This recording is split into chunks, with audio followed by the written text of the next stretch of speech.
ಇದು ಪುರಾಣ ಹೇಳ್ತೈತಿ.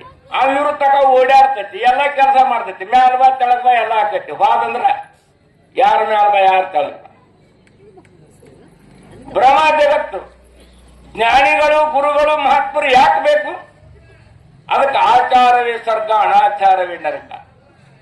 ನಮ್ಮ ಸತ್ಯ ಧರ್ಮದಿಂದ, ನಮ್ಮ ತ್ಯಾಗದಿಂದ, ನಮ್ಮ ಇರುವಿಕೆಯಿಂದ ನಮ್ಮ ಕಲ್ಯಾಣ ಆಗ್ತದೆ. ಮನ್ಯಾಗ ತಾಯಿ ತಂದೆ ಅಣ್ಣ ತಮ್ಮ ಅಕ್ಕ ಎಲ್ಲ ಬಂಧುಗಳು ಇರ್ತಾರೆ. ಒಂದ ಮನಿ ಒಳಗ ಹುಟ್ಟಿ ಒಂದ ತಾಯಿ ಮಕ್ಕಳಾಗಿ ಎಲ್ಲಾ ಮನಿಗಳು ಎಲ್ಲಿ ಬೇಕಾದಲ್ಲಿ ನೋಡಿರ್ಬೇಕ್ರ ಎಲ್ಲ ಕೂಡ್ಕೊಂಡು ನಮ್ದೊಂದು ಮನಿ ತಾಂಡ್ರಿ ನಾವು ಒಂದ ಗುಟ್ಟಾಗಿದೀವ್ರಿ, ನಮ್ಮಲ್ಲಿ ಯಾರಲ್ಲಿ ಏನು ಬೇದಿಲ್ಲ ಅಂತ ಹೇಳಿರಿ ಕೇಳಿರಿ. ಒಂದ ತಾಯಿ ಮಕ್ಕಳಾಗಿರ್ತಾರ, ಅರ್ಥ ಜಗಳಾಡಿ ಬೇರೆ ಅಕ್ಕಾರ.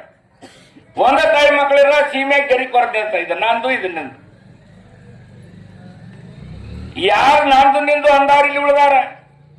ಈ ಪ್ರಪಂಚಕ್ಕೆ ಹೌದತ್ತೇಳಿ ಬೆನ್ನತ್ತಿ ಇದು ಹೌದತ್ತು ಓಡಿದವ್ರು ಉಳ್ಕೊಂಡಾರ. ಪಾಪ ಪುಣ್ಯ ಧರ್ಮ ಕರ್ಮ ಆಚಾರ ವಿಚಾರಗಳು ಎಲ್ಲಿ ಹೋಗ್ಯವನು ಜಗ ಬಿಟ್ಟ, ಜಗತ್ತ ದೇಶ ಬಿಟ್ಟ. ನೋಡ್ರಿ, ಜೀವನದಲ್ಲಿ ಕೆಟ್ಟದ್ದನ್ನು ನಾವು ಎಂದೂ ಮಾಡಲಿಲ್ಲ ಅಂದ್ರ ನಮಗೆಂದೂ ಕೆಟ್ಟದ್ದಾಗಂಗಿಲ್ಲ. ನಾವು ಒಳ್ಳೆಯದನ್ನು ಎಂದೂ ಬಿಡ್ಲಿಲ್ಲ ಅಂದ್ರ ನಮ್ ಒಳ್ಳೆಯದು ಎಂದೊಂದು ಬಿಡಂಗಿಲ್ಲ. ಒಳ್ಳೆಯವರಿಗೆ ಒಳ್ಳೆಯದನ್ನ ಐತಿ, ಕೆಟ್ಟವ್ರಿಗೆ ಕೆಟ್ಟದ್ದನ್ನ ಐತಿ. ಅದಕ್ಕೆ ಜಗತ್ತಿನಲ್ಲಿ ಮಹಾತ್ಮರು ಇಂಥ ಪುಣ್ಯಾತ್ಮರನ್ನೆಲ್ಲ ಯಾಕೆ ಸರ್ವನ ಹೇಳ್ತಾರಂದ್ರ ನಮ್ಮ ಕಲ್ಯಾಣಕ್ಕಾಗಿ, ನಿಮ್ಮ ಕಲ್ಯಾಣಕ್ಕಾಗಿ, ಸರ್ವರ ಕಲ್ಯಾಣಕ್ಕಾಗಿ ಐತದೆ. ಅಲ್ಲಿ ನಾ ದೊಡ್ಡವ ನೀ ದೊಡ್ಡವ ಅಂತೀವಿ ಅಂದ್ರೆ ನಾವು ಮೂರ್ಖರಾಗ್ತೀವಿ. ಇಲ್ಲಿ ದೊಡ್ಡವರು ಇಲ್ಲ, ಸಣ್ಣವರು ಇಲ್ಲ. ಆದ್ರೆ ಆ ಸೃಷ್ಟಿಕರ್ತನಿಂದ ಬರ್ಬೇಕಾಗಿತ್ತಪ್ಪ. ಹಂಗಾದ್ರೆ ಎಲ್ಲರೂ ಯಾರು ಸಾವುಕಾರ ಆಗೋದು ಕ್ವಾಲ್ಯತಾರನ್ರಿ?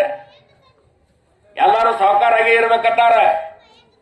ಆದ್ರೆ ಆಗವರಕ್ರಿ ಹಗರ ದುಡಿಯತಾರ. ಸಾವುಕಾರ ಆದವ್ರ ಏನ್ ಬಾಳ ದುಡ್ಯಾನ ಹಂಗ ಸಾವುಕಾರ ಆಗ್ಯಾರ ಕಂಡೀಷನ್ ಏನ್ರಿ ಐತನ? ಆಮೇಲೆ ಪರಮಾತ್ಮನ ಲೀಲೆ ಐತಿರೋ ಏನೋ ನಮ್ಮ ಸ್ವತಂತ್ರ ಬುದ್ಧಿ ಐತಿರೋ ಇದಕ್ಕೆ ನೋಡಿ ಎಲ್ಲಿ. ಅದಕ್ಕೆ ನಾಮಸ್ಮರಣೆ ಮಾಡ್ರಿ, ಧ್ಯಾನ ಮಾಡ್ರಿ. ತಾಯಿಗಳು ಅಡಿಗೆ ಮಾಡುವ ಹೊತ್ನಾಗ ಧ್ಯಾನ ಮಾಡ್ರಿ ಅಂದ್ರ ಪ್ರಹ್ಲಾದ್ನಂತ ಮಕ್ಕಳು ಹುಡ್ತಾರ. ಅದ ದುಷ್ಟ ಮನಸ್ಸಿನಿಂದ ಮನೆ ಗಂಡಗಾಗಲಿ ಮಕ್ಕಳಿಗಾಗಲಿ ಬೇಕೋತ್ ಚೀರಾಡ್ಕೋತ್ ಒದರಾಡ್ಕೋತ್ ಜಗಳ ಮಾಡ್ಕೋತ್ ಮಾಡಿದ್ರ ಬಣಿಗ್ ಬೆಂಕಿ ಹಚ್ಚೋದು ಊರಿಗೆ ಅಗರಿನ ಕುಡು ಮಕ್ಕಳು ಹುಡ್ತಾರ. ಏನ್ ಮಾಡಿದ್ರಿ ನಮ್ಮ ಮಗ ಮಾತ ಕೇಳುತ್ತೆ? ಯಾವ್ದಕ್ ಕೇಳ್ತಾನ? ಹುಟ್ಟುದು ಅದರಾಗ ಹುಟ್ಟ್ಯಾನ. ಭ್ರಮ ಜಗತ್ತು ಅನ್ನೋ ಸಲುವಾಗಿ ಮಹಾತ್ಮರು ಇಂಥ ಶ್ರವಣ ಕೇಳಬೇಕು. ಇದು ಮಹತ್ವ. ನಿನ್ನೆಗೆ ಶುರುವಾಗಿದ್ದರೆ ಕೂಡ ನಿನ್ನಿದ ದಿವಸ 9ನೇ ತಾರೀಕ. 9ನೇ ತಾರೀಕು ಅಂದ್ರ ಬಹಳ ಶ್ರೇಷ್ಠವಾದಿದ್ದು. 9 ಅಂತ ಅಂಕಿ ನೆನಪಿರ್ಲಿ. 9ರ ಮುಂದೆ ಅಂಕಿಗಳೇ ಅದಾವಂಡ ಜಗತ್ನ್ಯಾಗ.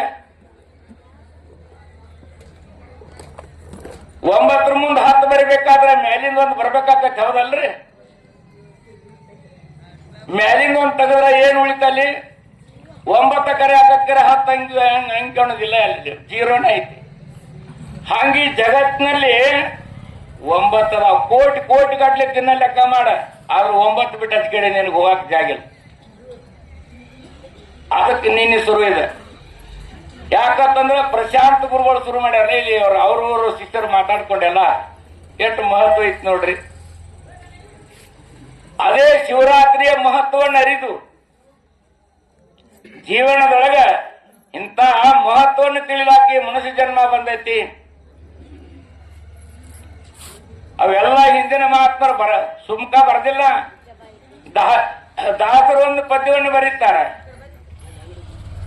ಇದು ಭಾಗ್ಯ, ಇದು ಭಾಗ್ಯ, ಇದು ಭಾಗ್ಯವಯ್ಯ, ಇದು ಭಾಗ್ಯ, ಇದು ಭಾಗ್ಯ, ಇದು ಭಾಗ್ಯವಯ್ಯ. ಅದು ಮಣ ಬಣ ಪಾದ ಬದನ ಸುಖವಯ್ಯ. ಎದಕ್ಕೆ ಭಾಗ್ಯ ಅಂತ ಕರೆದ್ರು? ಅದು ಮಣ ಬಣ ಪಾದ ಬದನ ಸುಖವಯ್ಯ, ಅದು ಮಣ ಬಣ ಪಾದ ಬದನ ಸುಖವಯ್ಯ. ಇದು ಭಾಗ್ಯ, ಇದು ಭಾಗ್ಯ, ಇದು ಭಾಗ್ಯವಯ್ಯ, ಇದು ಭಾಗ್ಯ, ಇದು ಭಾಗ್ಯ, ಇದು ಭಾಗ್ಯವಯ್ಯ. 3 ಬರೆಯುತ್ತಾರೆ. ಇದು ಭಾಗ್ಯ, ಇದು ಭಾಗ್ಯ, ಇದು ಭಾಗ್ಯ. ಈ ಮೂರು ಬರೆ ಯಾಕಂದ್ರು ಅಂದ್ರ ಜಾಗ್ರ ಸ್ವಪ್ನ ಸುಸುಪ್ತಿ ಒಳಗ ಸಹಿತ ಈ ಭಾಗ್ಯ ನಿಮ್ಮ ಹೃದಯದೊಳಗೆ ನಡಿಬೇಕು. ನೀತಿದಾಗ ಧ್ಯಾನ ಮಾಡಕ್ ಬರ್ತೈತೆ ನಮ್ಗೆ? ಇಲ್ಲ. ಮಾತಾಡುವಾಗ ಧ್ಯಾನ ಮಾಡಕ್ ಬರ್ತೈತೇನ? ವಿಚಾರ ಮಾಡ್ರಿ. ನಮ್ಮ ನಡೆ ನುಡಿ ಒಳಗ ಒಡನಾಟಿನೊಳಗ ಮಾಡಕ್ ಬರ್ತೈತಿ, ಕನಸಿನಾಗ ಧ್ಯಾನ ಮಾಡಕ್ ಬರ್ತೈತಿ. ಬರುದಿಲ್ಲ ಅಂದ್ರ ಮತ್ ಬಸವಣ್ಣವ್ರ ಅದಕ್ಕ ವಚನ ಬರ್ದಾರು, ವಚನದಲ್ಲಿ ನಾಮಾಮೃತ ತುಂಬಿ ನಯನದಲ್ಲಿ ನಿಮ್ಮ ಮೂರುತಿ ತುಂಬಿ ಕಿವಿಯಲ್ಲಿ ನಿಮ್ಮ ಕೀರುತಿ ತುಂಬಿ. ನೋಡು ತುಂಬಿತ್ ನಮಗ. ಮಾತಾಡುವ ವಚನದಲ್ಲಿ ಅಂದ್ರೆ ಮಾತಾಡುವಾಗ ನಾಮಸ್ಮರಣೆ ತುಂಬಿ ಮಾತಾಡ್ತೀವಿ. ಕಿವಿಯೊಳಗ ಆತನ ನಯನದೊಳಗೆ ನಿಮ್ಮ ಮೂರುತಿ ತುಂಬಿ ಕಣ್ಣು ಮುಚ್ಚರು ಸಹಿತ ಅದಕ್ಕೆ ಜನಾಭ ಯವಂಗದಾಗ ಬರೀತಾಳ, ವಾಮ ಸವೇತೋಹಿ ಕಡೆ ದಿಶೆ ದೇವಾತಿ ರೂಪಡಿ ಕಾಲಿ ಪಾಹೆ ಪಾವರಿ ಜಿಕಡೆ ಪಾವೆ ತಿಕಡೆ ಹರಿ ಡೋಳೆ ದಾಕುನಿಯ ಪಾಹೆ ಪುಡೆ ಗೋಪಾಳು ಬಾಹೆ ಅಣು ರೇಣು ಚಕ್ರ ಪಾಡಿ ಕೋಣ ದಾಲಿ ದಾಸಿದನಿ. ಜನಾಭ ಬರೀತಾಳ ನಾಮದೇವನ ಸೇವಾ ಮಾಡ್ತಕ್ಕಂಥ ಹೆಣ್ಮಗಳು.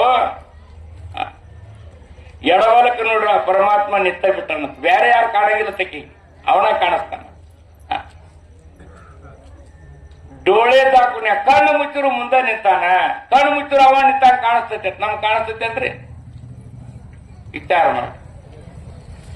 ಖಾಲಿ ಪಾಹೆ ಅಥವಾ ಅವರಿತಿ ಕಡೆ ಪಾವೆ ಕಡೆ ತಳಗ ಮ್ಯಾಲ ಒಳಗ ಹೊರಗ ಎಲ್ಲೆಲ್ಲ ತುಂಬಿ ಬಿಟ್ಟಾನಂತಾವ್ ನೋಡಾಕಿ. ನಮ್ಗೆ ಊರು ಸಾವಿರನೇ ತುಂಬಿದ್ರೆ ಹೊತ್ತಾಗಿ ಇದೇನು ನಮ್ಗೇನು ತುಂಬಿಲ್ಲ ಅಂತ ಮಾತು. ಅಣು ರೇಣು ಚಕ್ರಪಾಣಿ ಕುಣದ ಅಣುರೇಣು ಕರಣ ಕಾಷ್ಟಾದಿಗಳೆಲ್ಲ ಪರಮಾತ್ಮ ತುಂಬಿ ನಾವು ಇಲ್ಲದ ಸ್ಥಳನೇ ಇಲ್ಲ ಅಂತ ಜನಾಭ ಹೇಳ್ತಾಳ ತನ್ನ ಭಂಗದಾಗ. ಅದಕ್ಕ ಪಂಡರಿನಾಥ ಆಕಿ ಬೀಸಾನ್ ಮಾಡೋ ಹೊತ್ತಿನಾಗ ಬಂದು ಬೀಸಾನ್ ಸಹಾಯ ಆಗ್ತಿದ್ದ, ಬೀಸ್ತಿದ್ದ, ಬಂದು ಕೂತು ಬೀಳ್ತಿದ್ದ. ಆಕೆ ಅಭಂಗಗಳನ್ನು ಕೇಳುತ್ತಿದ್ದ ಅಂತ ಬರೀತಾರ ಸಂತರು. ಇರ್ಲಿ, ಆದ್ರ ವಿಷಯಕ ಎಷ್ಟು ಕೇಳಿದ್ರು ಕಡಿಮೆ ಐತಿ, ಅಧ್ಯಾತ್ಮ ಬಹಳ ದೊಡ್ಡದೈತಿ. ಆದ್ರ ಜೀವನದೊಳಗೆ ನಮ್ಮ ವೃತ್ತಿ ಏನಾಗತೈತಿ ಅನ್ನೋದನ್ನ ನಾವು ನೋಡ್ಕೊಳಕ ಇದನ್ನ ಹೇಳ್ಬೇಕಲ್ಲದ ಹೊರತಾಗಿ ಅದ್ ಇರಂಗತ್ತೆ ಅವ್ರು ಹೇಳಂಗ ಹೇಳ್ಯಾರ ತಂದಿವಿ ಅಂದ್ರೆ ನ್ಯಾಯನೂ ಉಪಯೋಗಿಲ್ಲ. ಮತ್ತೆ ಅದಕ್ಕೆ ಕೇಳಿದ್ರಿ ಹಗಲ್ರಾತ್ರಿ ಕೇಳ್ಯಾರ ಏನ್ ಮಾಡೋದು? ನಮ್ಮ ಹೃದಯ ಸ್ವಚ್ಛಗೊಳ್ಬೇಕು. ನಾವು ಅತಿ ಪವಿತ್ರವಾದ ಹೃದಯವುಳ್ಳವರಾಗಬೇಕು. ಅನ್ಯರ ಪರರ ಆರಾಧರೇನೋ ತನ್ನಂತೆ ನೋಡ್ಪನೆ ದೇವರ ದೇವ. ಯಾರು ಯಾಕಿರೋರ್ರಿ? ಅವರು ನಮ್ಮಂಗ ಯಾವ ತಿಳ್ಕೊತ ನಿಮ್ಮನ ದೇವ್ರ ದೇವ. ದೇವ್ರ ದೇವ ಅಂದ್ರೆ ಎಲ್ಲೇನು ಹುಡುಕಾಡಕ್ ಹೋಗುದಿಲ್ಲ. ಜೀವನದಲ್ಲಿ ಜನ್ಮ ಕೊಟ್ಟಿರ್ತಕ್ಕಂಥ ಒಬ್ಬ ತಾಯಿ ತಂದೆ, ಒಬ್ಬ ಗುರು, ಈ ಮೂವರನ್ನ ಬಿಟ್ಟರೆ ಜಗತ್ತಿನಲ್ಲಿ ದೇವರನ್ನ ಇಲ್ಲ. ಹೆತ್ತ ತಾಯಿ ತಂದೆಯ ಚಿತ್ತವನ್ನು ವಹಿಸಿ ಮತ್ತೆ ಯಾತ್ರೆ ಮಾಡಿ ಫಲವೇನು ನಿನಗೆ ಅಂತ ಕೇಳ. ಗುರು ಮಾರ್ಗ ತೋರಿಸಲಾಕ ಗುರು. ತಾಯಿ ತಂದಿಗಾಗಲಿ ಮಕ್ಕಳಿಗಾಗಲಿ ಜೀವನಕ್ಕಾಗಲಿ ಅವ್ರನ್ನ ಮೋಕ್ಷ ಕೊಯ್ಲಾಕ ಗುರು ಬೇಕ. ಆದ್ರೆ ದೇವರತ್ತ ತಿಳ್ಕೊಂಡು ಪೂಜಾ ಮಾಡಕ್ ಮಕ್ಕಳೂನು ಬೇಕ. ಇದು ಪ್ರಪಂಚದಾಗ ಅನುಭವ ಇಲ್ಲ. ಅಲ್ಲಿ ತಾಯಿ ತಂದಿಗೆ ದೇವ್ರತ್ತ ನಂಬಲಿಲ್ಲ ಅಂದ್ರೆ ಅವ ಯಾವ ದೇವ್ರಿಗೂ ಆದ್ರೂ ಆಶೀರ್ವಾದ ಮಾಡಂಗಿಲ್ಲ. ಮತ್ತಿವೆಲ್ಲ ನಮ್ಗೆ ಗೊತ್ತಬೇಕಲ್ಲ. ಮನ್ಯಾಗ ಅಪ್ಪ ಕಣ್ಣೀರ್ ತರಿಸೋದು, ತಾಯಿ ತಂದಿ ಮನಸ್ಸು ನೋಸೋದು, ದೋಸ್ತರು ಮನಸ್ಸು ನೋಸೋದು, ಇನ್ನೊಬ್ರಿಗೆ ಅನ್ಯಾಯ ಮಾಡೋದು, ಮೋಸ ಮಾಡೋದು, ಕೆಟ್ಟದ್ದನ್ನ ಮಾಡೋದ್ರಿಂದ ನಿನಗೆ ಹೆಂಗ್ ಒಳ್ಳೇದಾಕತ್ತಮ್ಮ? ಪರಸ್ತ್ರೀ ಪರದನ ಪರಭೂಮಿ ಅನ್ಯಾಯವಾಗಿ ಮುಟ್ಟಬೇಡ, ನಿಂದ ಯಾರಿಗೆ ಕೊಡಬೇಡ. ಗುರು ಹೇಳಿದಂಗ ನಿಷ್ಠಾವಂತನಾಗಿ ನಡಿ, ನಿನ್ನ ಸೇರಿ ತಿಪ್ಪಾಗಿದ್ರು ಪವಿತ್ರ ಕ್ಷೇತ್ರ ಆಗಿ ನಡೀತಿ ಅಂತ ಉಪದೇಶ ಮಾಡಿ. ಯಾವ ಶಾಸ್ತ್ರ ಕಲ್ತು ಏನ್ ಮಾಡಕ್ಕಾಗ್ತದೆ?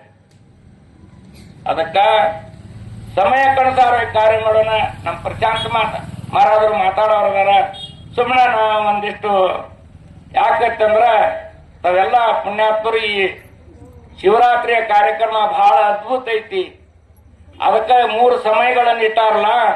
ಮೊದಲು ಬರುದು ಶ್ರಾವಣ ಮಾಸ, ಆಮೇಲೆ ಬರುದು ನವರಾತ್ರಿ. ನವರಾತ್ರಿ ಅಂದಾರಿಲ್ರಿ, ಭಕ್ತಿ ಒಳಗ 9 ಭಕ್ತಿಗಳದಾವ. 10ನೇ ಭಕ್ತಿ ಬರದಿಲ್ಲ. 9 ರಂಗ್ ಕೆಟ್ಟ ಶ್ರೇಷ್ಠ ಇತ್ರಿ.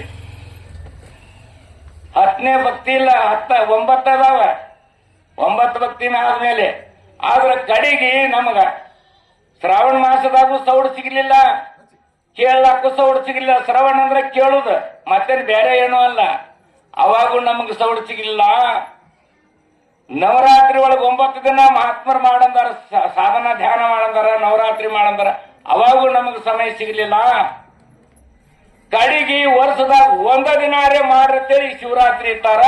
ಇದು ಬಹಳ ಎಲ್ಲಕ್ಕಿಂತ ಅದ್ಭುತವಾದ ಮಹತ್ವ ಐತಿ. ಶಿವರಾತ್ರಿ ಒಳಗ 1 ರಾತ್ರಿಯರೇ ಪರಮಾತ್ಮನ ಸ್ಮರಣೆ ಮಾಡ್ರಿ ಅಂತ ಇಟ್ಟಾರ. ಅಂತ ಸಂದರ್ಭದಲ್ಲಿ ಈಗ 5 ದಿವಸಗಳ ಪರ್ಯಂತರ ಕಾರ್ಯಕ್ರಮ ಇಟ್ಕೊಂಡಾರ. 7 ದಿನ ಕಾರ್ಯಕ್ರಮ ಇಟ್ಕೊಂಡಾರ. ಅದಕ್ಕ ಇಷ್ಟೆಲ್ಲ ತಾವೆಲ್ಲರೂ ದಿನಾಲು 1 ತಾಸು 2 ತಾಸು ಅರ್ಧ ತಾಸು ಸಾಧ್ಯ ಆದ ಮಟ್ಟಿಗೆ ಪ್ರಚಾರ ಮಾರಾದ್ರು ತಮಗೆಲ್ಲ ಅನುಭವ ತಿಳಿಸಿಕೊಡ್ತಾರ.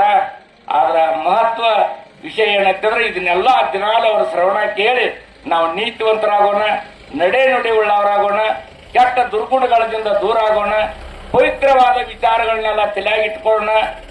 ಅಡಿಗೆ ಮಾಡುವಾಗ, ಕೂತಾಗ, ನಿಂತಾಗ, ಹೋಗಾಗ ಬರಾಗ ಭಗವಂತನ ನಾಮಸ್ಮರಣೆ ಮಾಡುವಂತ ಶಕ್ತಿಯನ್ನು ಗಳಿಸೋದಕ್ಕಾಗಿ ಶ್ರವಣ ಕೇಳೋದೈತಿ. ಅದಕ್ಕೆ ಇಂಥ ಪವಿತ್ರತೆ ಪ್ರತಿಯೊಬ್ಬರು ನಮ್ಮ ತನುಮನದಿಂದ ಸೇವೆ ಮಾಡಿ ಭಗವಂತನ ಕರೆಗೆ ಪಾತ್ರರಾಗೋಣ ಅಂತೇಳಿ ನನ್ನೊಂದೆರಡು ಮಾತುಗಳನ್ನು ಗುರುಪಾದಕ್ಕೆ ನಾನು ಅರ್ಪಣೆ ಮಾಡ್ತೀನಿ.